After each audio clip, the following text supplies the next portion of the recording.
In today's video, I will discuss using the sermon introduction to grab attention.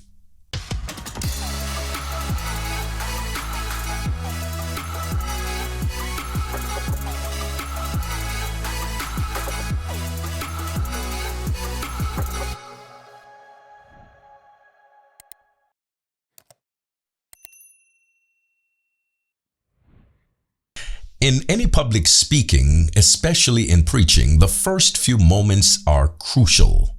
That's when your listeners are most alert, forming their first impression of both you and your message.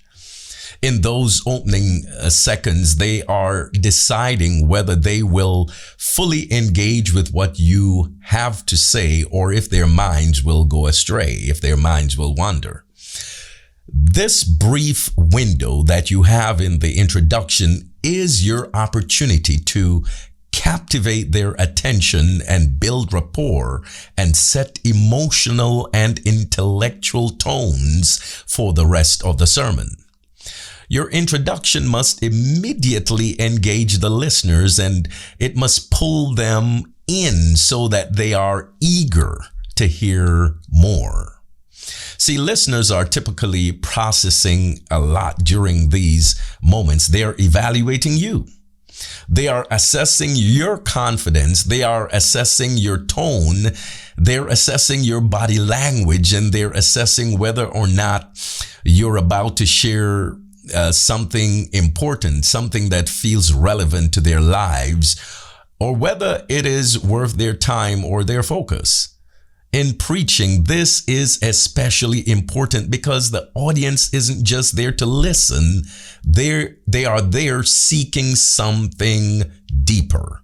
They are seeking guidance. They are seeking encouragement. They are seeking conviction. They are seeking spiritual growth. So the beginning of your sermon should make them feel that you understand their needs and you are prepared to offer them something meaningful in response to those needs. So if you can spark curiosity and touch their emotion, if you can challenge their thinking in those moments, you will establish a connection that carries through the entire sermon. So, how do you do this? Here are 3 ways that I want to suggest to grab attention. By no means the only ways, but I want to share 3 in this video. You can start with an intriguing statement.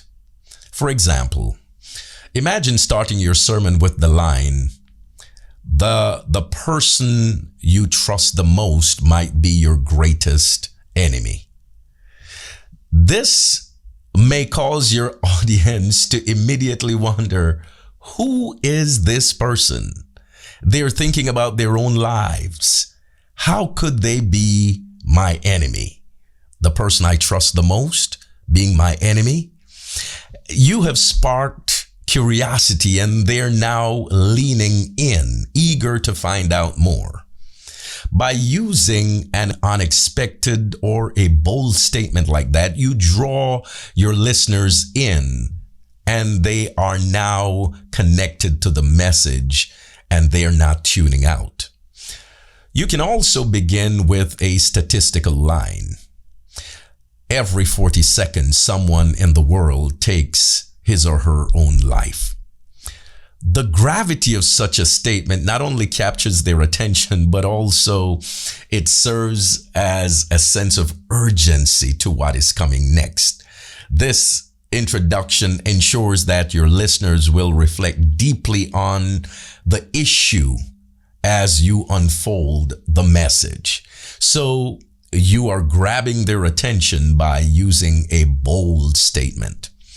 A second way to grab their attention is to use a challenging question. For example, you say something like this: have you ever felt abandoned by God?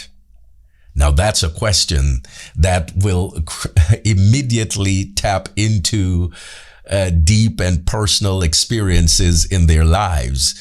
It may tap into doubt or loneliness that many of your listeners are carrying with them. It is setting the stage for a message of hope and renewal.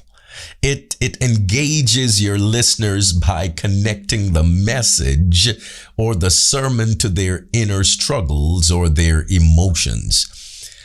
You can also pose a rhetorical question like, what if I told you that you have been reading the Bible wrong your entire life? This not only grabs attention, but creates anticipation for some new insights or revelations from the Bible, something that you're going to share with them from the message they've never seen before.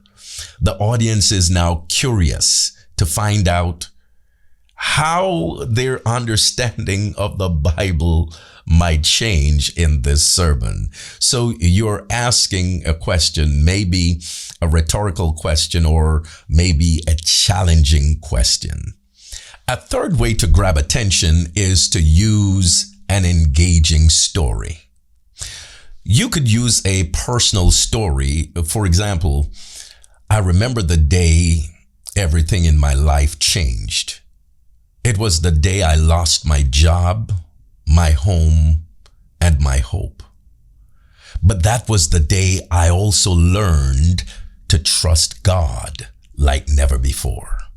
See, that kind of a personal exposure, that vulnerability invites your audience to walk with you on a personal journey.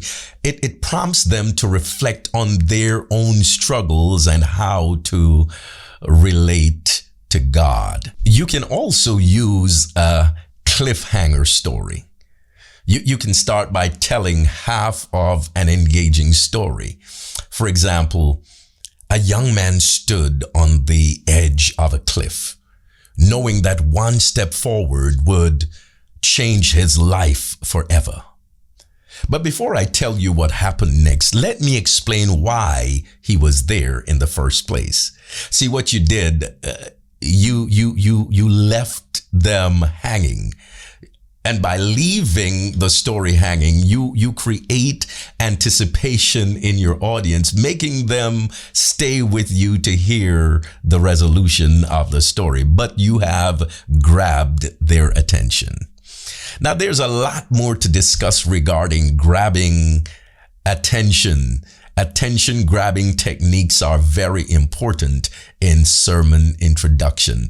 But I'll stop here for today.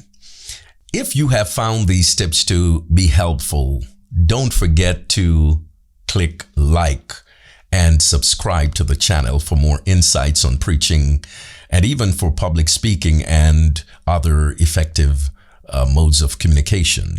Also click the bell to get notified when I upload new videos. And if you want to delve deeper into making your sermons impactful, check out my other videos on sermon preparation and delivery. Also, I look forward to hearing from you. Please share your thoughts or any techniques that you have worked on previously or you're working on. Please share those in the comment section below. Thank you for watching. Until next time, let's keep growing together.